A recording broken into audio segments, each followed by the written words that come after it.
이번 주 강사님 저희 박수 맞이하고 싶습니다.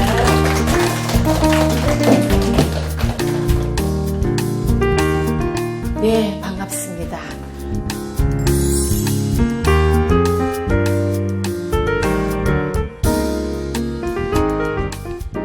오늘 여러분들 이제 아주 중점적으로 여러분한테 보여드릴 거는 제가 말씀드리고 싶은 것은 교육의 균형입니다. 교육의 균형. 어느 한쪽으로 치우치는 것이 아니라 이 세 가지가 쉽게 말하면은 몸체, 그 다음 인성이죠. 그죠? 체인지, 공부 지자입니다. 그래서 세 가지가 지혜로울 지자에서 세 가지가 어떻게 해요? 우리는 균형이 돼야 됩니다. 그런데 보세요. 나는 우리 아이인데 하여튼 체력만, 몸만 건강하면 돼. 그래서 우리 아이가 태어나면 우리는 보통 어떻게 하나요? 아무것도 필요 없다. 건강하기만 잘하다오. 예, 그랬어요, 안 그랬어요? 예, 근데 우리 아이가 나중에 건강하게만 무럭무럭 자라도 괜찮아요? 여러분 그거 원하세요? 아니죠. 그 다음에 우리가 뭡니까? 다른 사람을 배려하고 사랑할 줄 아는 인이 굉장히 또 중요합니다. 그래서 맨날 유치원 갔다 오면 옆에 아들하고 싸우고 엄마 난 누가 또 때렸어. 예, 그래서 엄마 나 유치원 안 갈 거야. 알고 보니까 네가 문제야. 아이하고 맨날 싸워요. 그죠? 그래서 우리가 바탕에 깔려 있는 인이 굉장히 중요합니다. 그 다음에 세 번째는 뭡니까? 공부도 좀 해야 되잖아요. 그죠? 그래요, 안 그래요? 여러분 보세요. 우리 아이는 참 건강해. 두 번째, 그래서 사랑도 많어. 근데 세 번째, 근데 공부를 못해. 그럼 여러분 마음이 찰까요, 안 찰까요? 솔직하게. 근데 세 가지 중에서 제일 나는 이걸 잘했으면 좋겠다라는 게 있다면 솔직히 인이라고 하신 분. 예, 인. 예, 공부는 못해도 괜찮다. 예. 아니야, 그래도 나는 공부다라고 하신 분. 솔직하게. 예. 여러분은 아직까지도 공부는 조금 뒷전이에요. 왜? 좀 더 크면은 옆 사람하고 어느 학원 보내니까 좋다 하더라. 그게 계속 눈에 들어오기 시작하는 거예요. 그죠? 예, 그 다음에 누구 얘기 또 기가 이제 점점 팔랑팔랑 기가 되기 시작합니다. 그래서 좋은 학원 소개받으려고 막 길을 쫑긋쫑긋 하는 거죠. 그래서 우리가 그러나 요 세 가지가 균형이 돼야 됩니다. 그래서 우리는 이걸 체인지라고 합니다. 그래서 교육부에서도 이 교육이 굉장히 중요하다. 전인 교육이라고 합니다. 부모란 한마디로 말하면 뭡니까? 낳는 일과 키우는 일입니다. 그죠? 낳는 일과 키우는 일. 낳는 일은 뭡니까? 태교입니다. 태교. 그죠? 그렇다면 여러분 아이를 가졌을 때, 임신했을 때 태교 준비했어요? 안 했어요? 준비 다 했죠. 주로 어떤 준비를 하셨어요? 좋은 음식을 먹어라. 또 좋은 음악을 들어라. 좋은 책을 읽어라. 좋은 곳에 가라. 예. 또요. 정서를 위해서 아이에게 엄마의 사랑이 그대로 정서도 다 아이에게 가니까 그런 좋은 곳에서 나를 노출시켜라. 그죠? 주로 그랬죠. 예. 그래서 이 태교는 굉장히 의학적인 측면도 강하고 생물학적인 측면. 그렇다면 이게 어려울까요? 아니면 키우는 일이 더 어려울까요? 예. 키우는 일이 더 힘들어요. 왜요? 마음대로 안 돼요. 내 마음대로. 예, 태어났을 때는 내 마음대로 다 했는데 점점 크면서 꼬박꼬박 말 듣고 하고 요즘 미운 7살이나 미운 3살? 예, 미운 3살, 4살. 예. 키우는 일은 바로 교육과 함께 하기 때문에 그래서 힘들다는 거죠. 그래서 여기 보면은 제가 이렇게 또 해놨습니다. 왜 힘든가? 키우는 일은 첫 번째 사랑하는 일과 기르는 일 두 가지를 동시에 하기 때문에 사랑만 할 수 없잖아요. 그리고 교육을 시켜야 되잖아요. 그죠? 그게 바로 기르는 일에 들어갑니다. 그래서 부모 되기가 쉽지가 않다. 그죠? 그렇게 얘기합니다. 그래서 부모의 유형이 있습니다. 한번 볼게요. 나는 어떤 유형인가 한번 보세요. 1번 독재자형. 독재자형이 뭡니까? 사랑하기는 안 해요. 그냥 가르치기만 합니다. 예. 이럴 때는 어떻게 해야 돼? 너 알았지? 유치원 갈 때는 엄마가 어떻게 하라고 그랬어? 예, 옷은 뭘 입고? 예, 자, 이건 독재자형입니다. 두 번째 뭡니까? 하인형은 뭡니까? 사랑하기는 계속해요. 내 새끼 이뻐해요. 가르치기는 하나도 안 해요. 그러다 보니까 우리가 어디 가면 식당에 가면 아이는 무조건 막 돌아다녀요. 왜? 배려 안 해요. 엄마는 무조건 기사 알려주기 위해서 사랑만 했으니까, 가르치기를 안 했으니까. 그래서 우리가 어떻게 합니까? 공중도덕에 대한 예의라든가 이런 건 안 가르쳤으니까. 이건 바로 뭡니까? 하인형입니다. 자, 하인형 아이가 나중에 이 다음에 크면 어떻게 될까요? 엄마, 나 시험 기간이거든? 엄마 물 좀 갖다 줘. 엄마, 나 공부해야 되거든? 엄마 뭐 좀 해줘. 엄마 알았어. 엄마는 땀 뻘뻘 흘리면서 계속 해줘야 됩니다. 그래서 자기 마음에 안 들면 어떻게 해요? 던집니다. 그 다음에 세 번째요. 포기형. 포기형 한번 볼게요. 자, 사랑하기도 안 해요. 가르치기도 안 해요. 아유, 그냥 내버려 두는 거. 방목형 일명. 그냥 내버려 둬도 잘 크더라. 물론 잘 클 수 있습니다. 근데 안 가르치면 어떻게 해요? 사회적으로 적응해야 되는데. 사회적인 적응할 때 문제가 오기 시작합니다. 그죠? 자, 그 다음에 네 번째, 권위 있는 부모. 권위적인 부모가 아니라 권위가 있는 부모입니다. 자, 권위적인 것은 자기가 막 권력을 휘두르려고 지배하려고 합니다. 이제 권위 있는 거는 남들로부터 존경을 받는 부모입니다.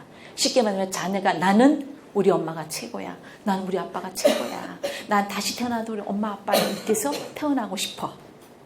예. 이 다음에 여러분들 한번 보세요. 나이가 들었어요. 아이가 어느 날 얘기합니다. 나는 엄마처럼 살고 싶어. 나는 아빠처럼 살고 싶어. 라고 한다면 여러분 어떡할까요? 최고의 행복이지 않아요? 우리 아이가 이 다음에 난 정말 엄마 모습이 너무 아름다워요. 엄마 모습이 너무 좋아요. 예. 자, 그래서 우리가 권위 있는 부모가 되려면 사랑하기와 가르치기를 적절하게 해야 된다는 거예요. 그래서 권위 있는 부모는 사랑하기와 가르치기를 같이 해야 된다는 얘기를 하고 싶고요. 그래서 독재자형 부모를 한번 볼게요. 자녀가 잘못하면요, 따끔하게 혼내고 가르치고요. 그 다음에 잘한 것은 그냥 넘어가요. 야, 너만 한 게 아니야. 다른 사람들 다 그렇게 해. 뭐 그거 대단하다고. 예, 이렇게 얘기합니다. 그 다음에 자녀에 관한 것을 모두 누가 결정한다? 부모가. 왜? 너보다 내가 더 많이 살았거든. 엄마 말 들어. 엄마 하는 거 다 옳은 거야. 알았어? 네가 뭘 안다고. 예. 자, 이렇게 합니다. 그 다음에 자녀 이야기를 귀담아 듣지 않는다. 안 들어요. 근데 아이는요, 모든 정보를 엄마한테 다 줍니다. 제가 놀라운 거는요, 여러분들 그 나중에 이제 쭉 크면 중학교, 고등학교 가면 도대체 나 우리 아이 뭘 잘하는 거 모르겠어. 이렇게 얘기해요. 근데 아이는 다 얘기했어, 이미. 엄마, 난 학교 가서 내가 체육 시간에 내가 축구를 했는데 내가 있잖아. 골키퍼인데 골을 5개를 막았거든. 안 들어요. 그랬어? 넘어가요. 그 다음에 아이가 엄마 난 96점 나왔어. 그래 96점. 너 반에 96점 몇 명이야? 몇 점에 몇 명 나왔어? 예, 여기만 관심 있는 거예요. 엄마 난 학교에서 나 이거 뭐 했거든? 필요 없어. 안 들어요. 다 흘러버려요. 아이는 자기가 잘하는 거, 재미있어 하는 거, 적성이라든가 흥미라든가 엄마한테서 다 제잘제잘 얘기합니다. 근데 엄마는 공부와 관련되지 않는 건 어떻게 해요? 다 흘러버립니다. 그러고 난 뒤 나중에 나는 우리 아이 뭘 잘하는지 모르겠어. 도대체 꿈이 없어. 이렇게 얘기합니다. 자녀는 시루도 부모의 뜻을 따른다. 왜? 독재. 엄마가 부모가 달아서 했기 때문에. 자, 두 번째 하인형 부모는 한번 보세요. 자, 하인형 부모는 자녀가 잘못해도 별로 야단치지 않아요. 그 다음에 자녀가 원하는 것은 웬만하면 다 해줍니다. 시끄러우니까, 창피하니까, 떼쓰니까. 그죠? 특히 어디 갔을 때, 모임 장소에 갔을 때. 특히 또 한 번 그러고 나면 이 아이는 딱 눈치를 봅니다. 누가 손님 온다면 더 와서 얘기를 해요. 엄마 나 이거 사달랬잖아. 그럼 내가 창피하게 시끄러. 예. 자, 그 다음에 부모의 생각이나 입장을 이야기하지 않는다. 더 잘해주지 못해서 늘 미안해한다. 그리고 자녀는 자기가 하고 싶은 대로 한다. 이게 바로 하인형 부모에게서는 잘하는 아이입니다. 자, 그 다음에 포기형 부모 한번 볼게요. 자, 자녀가 어떻게 지내는지 알려고 하지 않는다. 자녀 함께 있는 시간이 거의 없다. 자녀와 대화하지 않는다. 자녀 양육을 서로 미루고 책임을 떠넘긴다. 그 다음에 자녀가 보는 앞에서 자주 부부싸움을 한다. 자녀는 고와 같은 기분을 느낀다. 예, 자, 그 다음에 권위 있는 부모. 이는 정말 우리가 추구해야 할 부모죠. 일부러 시간을 내서 자녀 이야기를 듣는다. 일부러 시간을 내서. 자, 그 다음에 자녀가 잘못했을 때 이유를 물어본다. 무조건 야단치는 것이 아니라 어떻게 해요? 이유를 물어본다. 왜 그랬는지. 그죠? 자, 내가 왜 그렇게 했는지 엄마는 궁금해. 예. 그리고 이 말문을 아이에게 열게끔 하는 거예요. 자, 그 다음에 부모의 생각, 입장, 감정을 자녀에게 말한다. 있는 그대로. 사진 찍듯이. 아이가 잘못했을 때 네가 그렇게 하니까 또 내가 그렇게 얘기하지만 또 그런 행동을 하니까 아니라 예, 엄마는 네가 그렇게 하니까 하는 모습을 보면서 가슴이 철렁해. 엄마가 느끼는 감정을 그대로 얘기하면 돼요. 거기다 막 평가하고 막 비판하고 명령하고 지시하고 섞어서 하다 보면 아이는 어때요? 예, 엄마에게 사랑받지 못하는 그런 아이로. 예. 그래서 권위 있는 부모는요, 이 감정을 자녀에게 솔직하게 얘기합니다. 자, 그 다음에 문제에 대한 해결책을 자녀와 의논합니다. 반드시. 예. 어떤 문제점에서 반드시 자녀와 함께 합니다. 근데 권위적인 부모는 어떻게 할까요? 부모가 다 하는 거죠. 그죠? 예. 그 다음에 가족이 함께 즐거운 시간을 갖는다. 그 다음에 자녀는 부모를 존경한다. 권위 있는 부모는. 자, 이 네 가지 중에서 나는 어디에 들어간다? 네 번째. 예, 네 번째. 아니면은 좀 섞어서. 예, 솔직히 좀 섞어서 들어간다. 그죠? 예. 자, 그래서 우리 부모의 발달 단계가 있습니다. 자, 발달 단계 한번 볼게요. 우리 아이가 태어나서 그 뱃속에 있을 때는 이미지 형성 단계입니다. 자, 교육학을 가르쳤던 갈린스키가 이렇게 얘기를 했었습니다. 이미지 형성은 바로 태교와 관련된 거고요. 그 다음에 양육 단계. 양육 단계는 아이가 태어나서 출산하고 난 뒤부터 쭉 여러분 지금 양육 단계 들어가 있고요. 그 다음에 유치원 들어가면서부터 권위 형성 단계입니다. 이제는 부모가 권위 있는 부모가 돼야 되는 바로 여러분 지금 단계입니다. 그 다음에 이제 설명 단계는 아이가 초등학교 들어갔을 때 모든 발달 과업을 다 부모가 어떻게 해요? 설명을 해주고 함께 해줘야 됩니다. 그 다음에 다섯 번째는 상호 의존 단계입니다. 사춘기 단계, 쉽게 말하면 중고등학교 단계. 그 다음에 6번은 떠나보내 아이를 내 품에서부터 저 떠나보내는 거. 예, 또 다른 가족을 만나서 행복하게 살아갈 수 있도록 도와주는 이 단계가 6단계가 있습니다. 자, 그 단계를 하나씩 본다면요. 예, 요거 우리 여러분한테 요거 해당이 되고요. 자, 그 다음에 1번 임신 시기. 자, 여기서 3번이 굉장히 중요합니다. 임신의 긍정적인 수요. 예, 여러분 다 지나온 시기입니다만 내가 아이를 임신했을 때 얼마나 내가 이 아이를 긍정적으로 내가 받아들였는가. 예, 늘 아이와 함께 대화를 나누면서 엄마는 너를 사랑해. 네가 내 뱃속에 있는 것만으로도 나는 행복해. 그래서 미국에서요. 실제로 아빠가 8개월 된 그 엄마 뱃속에 있는 그 아이한테 얘기를 합니다. 오늘 엄마랑 잘 있어. 아빠가 회사 갔다 올게. 안녕 하시니까 아이가 뱃속에서 똑같이 아빠를 향해서 손을 흔드는 게 초음파에 찍혀놨습니다. 그래서 우리는 어떻게 해요?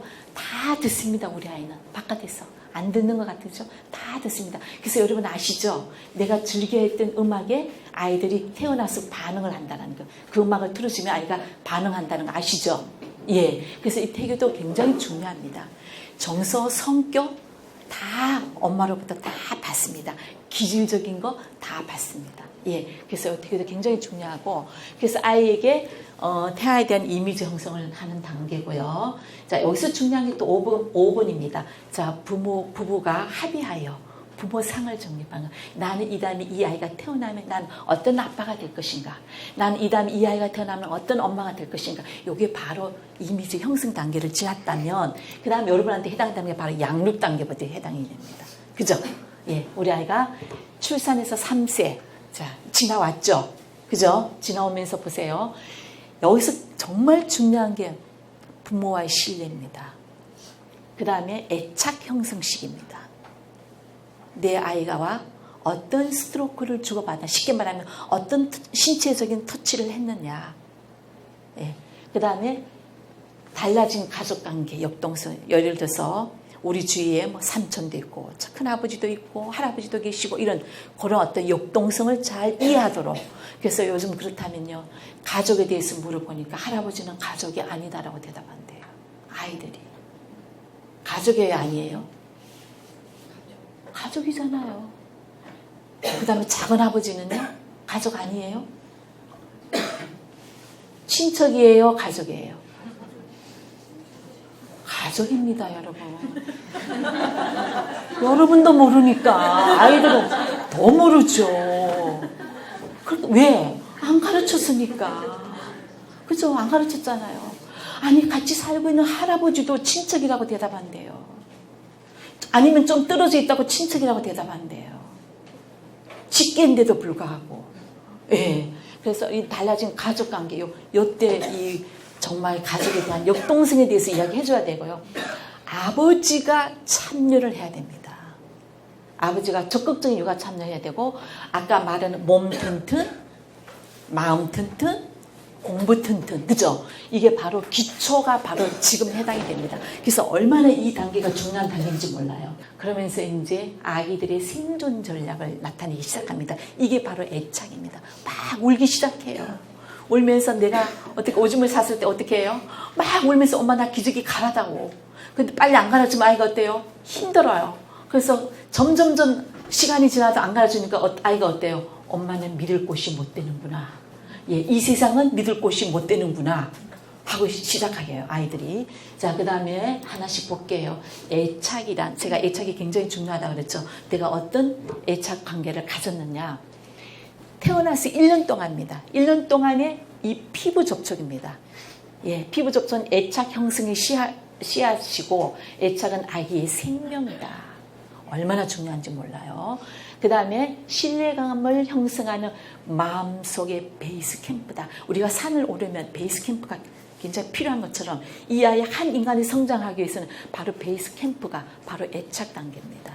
자, 안정 애착은요. 그래서 이 아이는 엄마를 굉장히 안전기지로, 예, 엄마가 늘, 그래서 우리가 우유를 먹일 때도 어떻게 해야 돼? 알아서 먹이라는 이유가 엄마의 그 가슴에서 나오는 어떤 사랑, 그 다음에 숨 쉬는 것조차 정서 전부 같이 느낍니다. 같이 느끼면서 이 아이가 받아들이는데, 그렇다면 이 아이는 안전기지로 나는 정말 이 세상에 태어나기를 잘했다 라고 생각하는 거예요.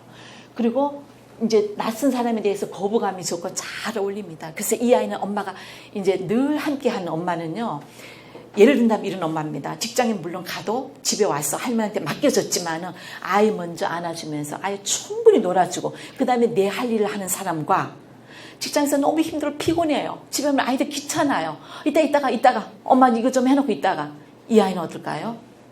안정애착이 자리 잡지 않습니다. 굉장히 중요한 얘기입니다. 그래서 이 안정애착이 어릴 때부터 되은 아이들은요, 나중에 사춘기도 그렇게 심하게 앓지 않습니다. 왜? 늘 따뜻한 엄마의 가슴이 이 아이한테 있으니까, 부모의 사랑이 늘 아이한테 있으니까. 그래서 사춘기도 그냥 잘 넘어갑니다. 그럼 이 아이는 어떨까요? 어른이 되어서도 다 다른 사람을 신뢰합니다. 예. 자, 그러나 안정애착이 안 돼 있는 사람이 나타나기 시작하는 문제점들이 얼마나 많은지 몰라요. 자, 이따가 한 번씩 볼게요. 그래서 엄마와 밀접한 관계를 유지하고요. 엄마가 없어도 당황하고 울지도 않습니다. 엄마가 돌아오면은 엄마하고 껴안습니다. 그리고 낯선 사람에게도 적대감을 안 나타납니다. 이게 바로 안정애착이고요. 자, 그 다음에 회피애착은요, 엄마 함께 있어도 반응이 없습니다. 그리고 낯선 사람에도 반응 보이지 않아. 그냥 싫어요. 내가 그렇게 불러도 오지 않는 우리 엄마, 너도 마찬가지겠지 뭐. 할머니도 마찬가지겠지 뭐. 내가 어떻게 양육했느냐, 내가 우리 아이가 어떤 접촉을 했느냐에 따라서 이야기가 이렇게 회피애착이 나타납니다. 예, 엄마가 돌아와도 반응이 없어요. 무시해버립니다. 장난감 가지고 놀다가 왔어 엄마? 잠깐이에요. 자기 일 막 자기 장난감 놀고 그냥 그러고 놉니다. 예, 이게 바로 회피애착입니다. 자, 그 다음에 세 번째 저항애착이 있습니다. 자, 엄마가 있어도 불안해하며 떨어지지 않으려고 합니다. 왜? 자꾸 바뀌니까. 그리고 엄마의 감정이 희로애락이 자꾸 아이한테 막 급변하는 엄마 있죠. 내가 처음에 아이한테 했다가 내가 싫으면 예, 나도 싫어. 예. 아우, 정말 짜증내고 이러면 아이가 어때요? 불안합니다. 그러니까요, 엄마가 나를 버리고 떠나갈까봐 걱정되기도 하고 계속 옵니다. 그리고 아침에 출근하려면 떨어지지 않으려고 그 엄마가 잠깐 엄마 이거 줄게 한 사이에 엄마가 또 퀴가는 바깥으로 외출하는 그죠? 이게 바로 저항의 애착입니다. 예, 그래서 거봐 엄마에게 안정감을 얻지 못해서 계속 돌아오면은 엄마가 반가움에도 불구하고 이 저항의 애착을 가진 아이는요 엄마 발로 툭 찹니다. 예, 반가움에서도 이게 반가운 사람을 또 이런 적대감을 표현하면서 그게 결국 이 아이가 사랑의 애정의 표시입니다. 이런 식으로 왜곡되게 표현합니다. 그래서 혹시 우리 아이가 그렇다 하더라도 지금부터라도 여러분 어떻게 해요? 안아주면서 사랑한다는 얘기를 많이 해주세요. 말로 사랑하는 것이 아닙니다. 자, 그 다음에 아이에게 불안정 애착을 심어준 사람이 엄마였다면 제가 여러분한테 하고 싶은 이야기입니다. 안정의 애착으로 바꿔줄 수 있는 사람도 바로 엄마다. 안정의 애착으로 바꿔줘라. 과거는 바꿀 수 없지만 과거에 대한 인식은 바꿀 수 있다. 그죠? 예, 바꿔줘라. 자, 그 다음에 이제 아빠 효과에 대해서 제가 말씀드릴게요. 자, 아빠 효과는요. 아빠와 함께 노는 아이들은 좌뇌가 발달됩니다. 왜? 신체하고 같이 놀면서 자극을 주니까. 그래서 우리가 아이가 유치원 때 어렸을 때 뭘 합니까? 가위질을 많이 하는 이유. 그죠? 색종이를 오려서 뭘 만들고 작품을 만들고 하는 이유도 바로 좌뇌 발달에 도움이 되니까. 그게 좌뇌 발달은 아니라 정서에도 도움이 됩니다. 그래서 아빠하고 막 신체적으로 손잡고 뭐 이렇게 하는 그 놀이 자체가 바로 좌뇌 발달입니다. 이게 바로 아빠 효과입니다. 그 다음에 신체 놀이. 아시죠? 목마 태우고, 아파하면 엎드려 아이가 올라타고 또 이 발 높여가지고 왜 이렇게 이거 하는 거, 그네 타는 거 아시죠? 그런 거 좀 많이 해주세요, 우리 아이한테. 아이가 그런 추억을 가지고 살아갈 수 있도록 이걸 좀 많이 해주세요. 그 다음에 그 아빠하고 놀다 보면 적극성을 배우기 시작합니다. 함께 막 뒹굴면서 그 다음에 아빠하고 놀면서 사회성도 함께 터득을 합니다. 예. 그 다음에 아빠를 통해서 사회성을 터득한다는 거. 왜? 나가서 공 차면서 그 다음에 옆에 다른 사람하고도 어울리는 모습을 보면서 아이는 사회성을 배우기 시작하는 거예요. 그 다음에 아빠와 함께 친밀감을 느낍니다. 친밀감이 싹트기 시작합니다. 이걸 배웁니다. 이게 아빠를 통해서 배우는 겁니다. 자, 그 다음에 훈육의 기초도 아빠가 어떻게 합니까? 야단 칠 때는 야단 치잖아요. 엄마는 어때요? 아빠보다는 덜해요. 잘못해도 웬만한 건 자꾸 넘어가려고 그래요. 아이고 저거 어떻게 야단 쳐? 얘기해요. 근데 아빠는 어떻게 해요? 단호한 아빠는 어떻게 합니까? 야단 칠 때는 야단을 치고 그동안 사랑을 해줄 때는 사랑을 해주는 거. 이게 바로 아빠의 효과입니다. 그래서 반드시 이때부터 아빠가 함께 육아에 참여를 해야 된다는 겁니다. 자, 그 다음에 세 번째 권위 형성 단계. 지금 유치원 단계입니다. 그죠? 자, 이때는요. 주도성 단계입니다. 여러분 아시죠? 예. 자기 마음대로 뭘 하려고 해요. 저지려고 해요. 그래서 뭘 해놓으면 친구들 불러와가지고 다 먹어버려요. 예. 요건 네 거고, 이거 형아 거다. 형까지 다 먹어버려. 그럼 시침이 딱 떼고 있어요. 그리고는 가끔 거짓말도 잘해요. 근데 엄마는 다 알고 있어요? 몰라요? 다 알고 있잖아요. 그죠? 예. 그리고 엉뚱한 짓 잘 저질러요. 그리고 뭐 엄마 너 오늘 유치원한테 요거 입고 가면 싫어! 나 이거 입고 갈 거야. 주도적으로 자꾸 뭘 하려고 해요. 근데 그걸 자꾸 못하게 하면 어떻게 돼요? 아이가 뭐가 됩니까? 죄의식 옵니다. 아, 나는 끊임없이 엄마를 거부하는, 엄마의 말을 듣지 않는 나는 나쁜 아이구나. 예. 왜 그럴까? 엄마의 표정을 보면서. 예. 엄마가 시킨다는 엄마의 표정이 어떻습니까? 약간 일그러지잖아요. 그죠? 내가 말했어 하는, 예, 겉으로 화를 안 내도 표정이 벌써 이렇게 나타나잖아요. 그죠? 그걸 보면서, 아, 나는 그래서는 안 되는구나. 죄의식을 느낍니다. 그래서 자, 이때 보세요. 자율성과 주도성을 발달시키는 자입니다. 자율성이 뭡니까? 누구의 간섭을 안 받으려고 그래요. 나 양말 이거 신을 거야. 비 오는데 우산 쓰고 가. 우산 필요 없어. 난 비 맞을 거야. 예. 그럴 때 어떻게 해야 돼요, 여러분? 부모의 걱정은 뭡니까? 비를 맞으면 당장 뭐가 걱정입니까? 감기 걸릴까봐. 그죠? 그래서 열 날까봐 걱정이잖아요. 근데 좀 잔인한 이야기지만, 예, 아이가 어때요? 비를 맞고 오면은 춥고 감기 걸리면 막 병원에 가서 주사 맞아 보고 난 뒤, 아, 내가 우산을 안 가져가면 안 되겠다. 경험해봐야 돼요. 해봐야 돼. 본인이 체험해봐야 됩니다. 근데 우리 부모는 그거 못하잖아요. 그죠? 예, 그런 경험을 해보게끔 하는 게 바로 자율성 단계, 주도성 단계. 그 다음에 사회관계 확대했다. 사회적 행동. 자, 무슨 얘기냐면은요. 아이들 이제 유치원 오면 집에서 그 이전까지만 해도 어떻게 했습니까? 엄마하고 아빠하고 그냥 가족들, 친척들 이렇게만 놀다가 유치원에 딱 오니까 누가 있습니까? 친구가 있잖아요. 그래서 집에서는 막 내 마음대로 엄마한테 때를 쓰고 엉석도 부리다 유치원에 딱 오니까 그게 돼요, 안 돼요? 할 수 없잖아요. 그죠? 그래서 이제 이때 단계가 시작되는 단계가 바로 사회성이 그 기초가 되는, 시작이 되는 단계가 바로 유치원 단계입니다. 그래서 친구한테 내가 배려도 해야 되고, 친구한테 내가 양보도 해야 되고, 그 다음에 친구한테 도움을 얻어야 되고, 친구하고 함께 해야 되고, 뭔가 작업도 같이 해야 되는 거. 이게 바로 사회성의 발달입니다. 이때 바로 도덕 기초, 도덕 훈육도 들어가야 됩니다. 예. 가장 중요한 단계입니다. 그래서 바람직한 훈육 스타일, 이걸 바로 여러분 집에서 해줘야 됩니다. 이거 유치원에서 다 못해요. 많은 아이들을 다 일일이 지금 챙겨주고 해야 되는데 선생님 한 분이 이 아이만 붙들고 있는 거 아니잖아요. 그죠? 바로 여러분들 집에서 해줘야 됩니다. 아닌 것은 아닌 것이다. 절대 아닌 것은 아닌 것이다. 옳은 것은 옳은 것에 대한 가치관, 예. 그 다음에 바른 가치관, 예. 이런 것도 옳고 그름에 대한 이야기도 해줘야 됩니다.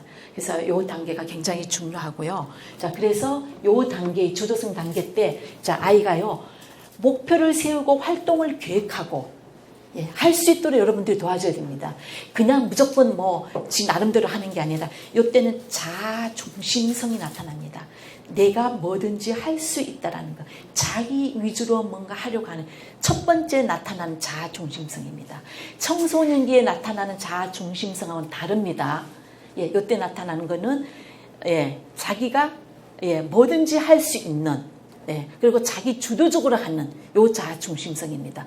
그러면서, 이럴 때는 정말 네가 그렇게 해야 한다면, 그렇게 할 수 있는 목표가 뭔지 세우고 활동을 할 수 있도록 도와줘야 단계고요. 그 다음에 어떤 아이가 주장을 하면 들어줘야 됩니다. 무조건 딱 들어보니까 저건 아닌 것 같아. 야, 엄마가 생각해보니 그건 아닌 것 같아. 네, 엄마가 너보다 더 많이 살았잖아. 엄마 이거 아닙니다. 무슨 얘기인지 아시죠?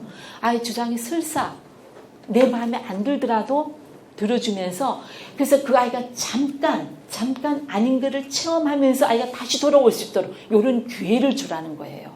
예, 여러분 굉장히 지금 중요한 단계입니다. 그 다음에 이 아이는 또 경쟁에 막 몰입합니다. 옆에 딱 보면서 예를 들어서 저 종이접기 얘가 더 잘 만들었어요. 그러면 나는 쟤보다 더 잘 할 수 있어. 엄마 집 와서 얘기합니다. 어쩌죠 걔가 오늘 유치원에서 뭐 어쨌는데.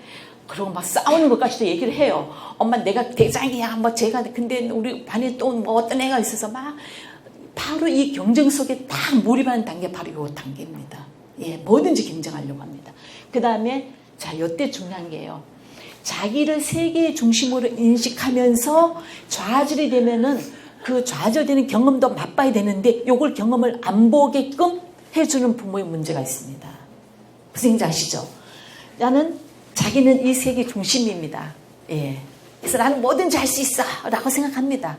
그런데 뭐든지 할 수 있다가 아니라 안 되는 것도 경험을 시켜줘야 된다는 겁니다. 예. 이해되시죠? 예. 내가 할 수 없다라는 거. 그래서 어떻게 해요? 그런 경험을 자꾸 반복하다 보면 내가 한 것이 엄마 말 듣지 않는 것이 잘못된구나 하는 것도 경험해줘야 됩니다. 자, 무조건 좌절 경험을 안 시켜주고요. 잘한다. 뭐든지 1등, 너 잘해. 이 아이는 어떨까요? 나중에요. 중학교, 초등학교 들어가지고 성적이 떨어지면은 결국은 어떻게 됩니까? 초등학교 5학년 아이가 아이디가 공부입니다. 성적 떨어지니까 아이가 어떻겠습니까? 올라가지고 떨어졌잖아요. 이 경쟁심은요, 아이도 중요하지만 부모가 그렇게 하는 거. 그래서 우리는 이런 좌절 경험도 반드시 시켜줘야 된다는 거, 요 얘기를 하고 싶고요. 그 다음에 또 적절한 반면에 성공 경험도 중요한 거 아시죠? 예.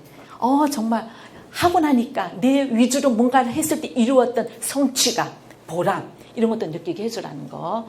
자, 근데 너무 잦은 실패를 경험하면 죄의식을 느낍니다. 그죠? 자, 그 다음에 여러분 유치원 때 우리가 중요한 건 뭡니까? 식성입니다. 식성. 여러분 아시죠? 자녀의 식성은요, 8세 이전에 다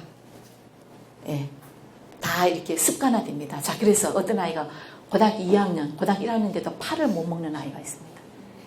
누구의 탓일까요? 예? 누구의 탓일까요? 엄마. 예. 그래서 한번 볼게요. 낯선 음식에 대한 두려움을 없애줘야 됩니다. 그래서 어떻게 해야 돼요? 그럴 때는 처음부터 조금씩 시도를 해주라는 거예요. 골고루 잘 섭취하도록. 그 다음에 부모의 표정을 보면요. 아이가 요거는 새로운 음식이라는 걸 아니까 여러분 잘 판단해서 그 반응을 잘 하도록. 그 다음에 새로운 음식을 때 조금씩 아까 얘가 좀 점진적인 노출이 필요합니다. 그 다음에요. 함께 요리를 하세요. 안 먹는 거 어떻게 해야 됩니까? 파를 안 먹는다. 볶음밥에다가. 그죠? 이렇게 쓰면 모르잖아요, 아이가. 판 좀 모르잖아요. 요렇게 좀 이렇게 섞어서 여러분들 함께 요리하다 보면 아이가 이제 그걸 길들여 줄 수 있다라는 거. 그 다음에 여러분 이거 정말 하지 마세요. 인스턴트 식품. 식당, 음식. 요즘 너무 잘 가죠. 그죠? 특히 부부, 저희 나이 또래 부부 중심 사는 사람들은 밥집에서 밥 해먹는 게 더 비싸게 친다. 차라리 나가서 사 먹자. 너무 많아요. 제 주위에. 그 다음에 제철 재료. 앞서가지 마세요. 여러분 무슨 얘기인지 아시죠? 음식에 대해서 여러분 정말 나누고 싶어요. 앞서가는 음식. 예를 들어서 복숭아가 8월 달에 나는데 6월 달에 나는 복숭아 먹지 마세요. 수박이 예를 들어서 뭐 6월 달에 나온다. 겨울에도 수박이 있죠. 여러분 그 수박을 어떻게 생산할까요? 굉장히 안 좋은 방법을 합니다. 그래서 반드시 저는요, 제철 음식을 먹이도록 했으면 좋겠어요. 그 다음에 조상들의 조리법을 한번 탐색해 보시고요. 하루 3번 반드시, 이게 뭡니까? 규칙적인 식사를 꼭 할 수 있도록 도와주세요. 하루 3끼는 반드시. 그러려면 어떻게 해야 여러분들이 해야 됩니다. 그죠? 그 다음에 식사 시간이 즐거워야 됩니다. 근데 한국의 식사 시간은 짧아요, 안 짧아요? 제 아들이 지금 프랑스에 있는데요. 거기는 식사 시간이 2시간, 3시간이에요. 특히 토요일 날 저녁 시간은요, 5시간도 간답니다. 와인 한 잔에서 하루 종일 있었던 이야기를 쫙 다니면서 밤 10시, 11시 끝난답니다. 식사 시간이. 6시 시작해가지고. 한국은 어떻습니까? 빨리빨리 먹어. 흘리지 말고. 엄마 이거 먹으라 그랬지. 아니까 흘릴 수도 있잖아요. 아이고, 그냥 밥 먹을 때 말하지 말랬지. 그거 봐. 진짜 흘리잖아. 아니, 밥 먹을 때 얘기하면 어때요? 즐거운 식사 시간이 돼야 되잖아요. 그죠? 근데 한국의 문화는 왜 그런지 몰라. 그래서 빨리빨리 좀 즐겁게. 오늘 유치원에서 너 어떻게 지냈니? 물어보기도 하고, 엄마. 그래서 그 밥을 정말 즐거운 밥을 먹을 수 있더라 되는데, 그냥 밥 먹을 때 너 조용하면서 뭐라 그랬지? 엄마 뭐라 그랬어? 그거 아니고, 그죠? 즐거운 식사. 그래서 이 밥 먹는 시간이 나에게는 행복한 시간이다. 이런 느낌을 갖도록 좀 도와줬으면 좋겠어요. 자, 이해되셨죠? 그 다음에, 자, 수면 습관. 자녀의 수면 습관. 여러분 어때요? 우리 아이들은 몇 시간 재우세요, 여러분? 몇 시간 재우세요? 10시간. 또 9시간. 12시간. 지금 요 나이 때는 많이 재워야 됩니다. 많이 재워야 됩니다. 그래서 여러분 가끔 왜 우리 부모가 왜 친척집에다가 제사라든가 외출했을 때 아이가 밤 12시까지 안 자고 막 그러잖아요. 그죠? 그 다음날 반드시 좀 일찍 재우세요. 수면 시간이 굉장히 중요합니다. 바로 이때 성장 호르몬 다 나오는 거 아시죠? 제가 얘기 안 해도 아시죠? 이거 다 있습니다. 우리 아이의 수면 습관에 따라서 이 자면서 아이들은 그동안 유치원에서 막 이렇게 몸부림하면서 놀았던 것들이 바로 자면서 휴식을 받습니다. 그 다음에 두 번째는 뭐냐면 근육을 이완을 시킵니다. 신체 근육을 이완을 시킵니다. 자면서. 그 다음에 세 번째 뭡니까? 면역 물질이 여기서 막 분비가 됩니다. 우리가 면역이 떨어지면 뭐가 옵니까? 대상포진이 옵니다. 아시죠? 면역이 떨어지면 모든 질병이 오기 시작합니다. 바로 이 수면을 통해서 이 아이들은 면역 물질이 다 분비가 돼요. 저항력이 생깁니다. 굉장히 중요합니다. 그래서 많이 자야 돼요. 예를 들어서 저도요, 한 이틀을 잠을 못 잤다. 그럼 바로 감기가 옵니다. 면역이 바로 떨어집니다. 바로 침투합니다. 그래서 이 수면이 굉장히 중요하고 성장 호르몬이 분비하는 거 아시죠? 그 다음에 시력 보호. 눈을 보호해주는 거. 수면 시간 때 이 눈 활동을 합니다. 내가 자는 동안에 그 시간에 이 눈이 굉장히 이 안구가 자동으로 이렇게 움직이면서 나름대로 이렇게 활동을 합니다. 자, 그 다음에 이제 뭡니까? 뇌가 활동을 하기 시작합니다. 내가 나는 자고 있지만은 저는 내가 이제 굉장히 많은 좋은 어떤 그 세포를 막 왕성시키는 그런 활동을 하고 있는 게 바로 이 수면 시간입니다. 자, 이거 한번 물어볼게요. 되게 저는 어떻습니까? 생활 습관이 안 돼 있어요. 아침에 혼자 일어나지 못해요. 시켜야만 움직여요. 거짓말을 잘해요. 여러분 어때요? 다 해당되시는 분? 에이, 어떻게 선생님 손들라 그래요. 창피하게 쓸싹 긁다 하더라도. 생활 습관이 안 돼 있는 사람. 쉽게 말하면 반드시 갔다 와서 어떻게 손을 씻는다든가 자기 전에 이빨을 닦는다든가, 그죠? 자, 이런 게 혹시 안 돼 있는 아이들, 이때 이제 규칙적으로 할 수 있도록 도와주라는 이 얘기입니다. 그 다음에 아침에 혼자 일어나지 못하는 아이, 꼭 깨워서 일어나는 아이. 어떻게 해야 돼요? 혼자 일어나지 못하는 아이. 꼭 부모가 깨워서 일어나요. 혹시 이제 유치원에서 좀 지각을 하더라도, 만약 지각하게 되면은 유치원에 전화를 하세요. 우리 아이가 지금 좀 늦습니다. 죄송합니다. 그러나 내가 계속 깨우다 보니까 이 아이가 이미 엄마의 길들여져가지고 엄마가 깨우지 않으면 안 일어납니다. 그러니까 이 아이가 어떻게 돼요? 계속 학교에 가서도 엄마가 깨워야 일어납니다. 이제 그런 걸 예방하기 위해서 아침에 혼자 일어나지 못하는 아이는 반드시 지금부터라도 해줄 수 있도록. 그 다음에 시켜야만 움직여요. 안 움직이려고 해요. 활동을 안 하려고 해요. 그죠? 그 다음에 거짓말을 잘하는 아이. 자, 여러분, 우리 아이가요, 거짓말 잘하는 요 시기입니까? 아닙니까? 거짓말 잘하는 시기 아니에요. 거짓말 잘하는 시기입니다, 여러분. 근데 여러분 알고 있죠? 이럴 때 어떻게 해야 돼요? 여러분 어떻게 해야 돼요? 거짓말 잘하는 아이.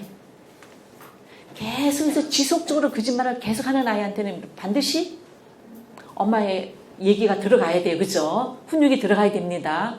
그런데 한 번쯤 이렇게 넘어갈 수 있는 거짓말은 어떻게 해요? 그냥 넘어갔어요. 어떤 엄마 이랬대요. 너 또 거짓말을 알지? 너 일로 와봐. 경찰서에 데리고 갔대요. 그거 앞에 탁 가서 너 거짓말은 어떻게 되는 줄 알지? 너 여기 들어가야 돼. 경찰 탁 이거 뭐죠? 이렇게 차고 있는 걸 보여주면서 너 알지? 그 아이가 무서워서 밤새도록 잠을 못 자면서 밤에 자면서 오줌 냈어요. 그런 엄마가 있었어요. 저한테 와서 상담을 했습니다. 우리 아이가 밤에 가끔 오줌을 싸요. 왜 그러나 보니까 잘못했다면 경찰서에 데려가는 거예요. 전혀 아닌 것 같죠. 그런 엄마도 있습니다. 그럼 이거 하나 볼게요. 이럴 때 어떻게 하시나요? 아이가 계속 울면서 떼를 쓰고 있고요. 무엇을 원하는지 말로 요구하라고 여러 번 가르쳤는데 또 징징거리고 울고 있을 때 1번, 아이의 울음을 무시한다. 2번, 화가 나서 아이의 엉덩이를 때려준다. 3번, 징징거리는 소리가 듣기 싫어서 아이의 요구를 들어준다. 1, 3 중에서 2번, 엉덩이를 때려준다. 울음을 무시한다. 계속해서 울 때 아이의 울음을 무시한다. 자, 뭐가 답일까요? 1번, 아이의 울음을 무시한다. 자, 맞습니다. 계속 징징거리는 아이들 계속 받아주면 어떻게 돼요? 더 징징거리고 손님 올 때 또 더 징징거려. 끊임없이 요구합니다. 여러분, 그러면 끊임없이 여러분은 누구의 어떤 부모가 된다? 하인형 부모가 될 수밖에 없습니다. 아시죠? 3가지 훈육이 있습니다. 3가지 훈육 중에서 수동적인 훈육이 있고 공격적인 훈육이 있고 단호한 훈육이 있습니다. 자, 여러분 한번 보세요. 이거 찍어 가셔도 좋습니다. 자, 수동적 훈육은요, 자녀 주장대로 자기가 뭐라고 얘기하면은 또 뭐 하니까 그래 알았어. 그래야 내가 잘 들어줘야 아이가 또 내 말 잘 들으니까. 그래서 엄마는 점점 수동적 훈육. 그 다음에 공격적인 훈육은 무시합니다.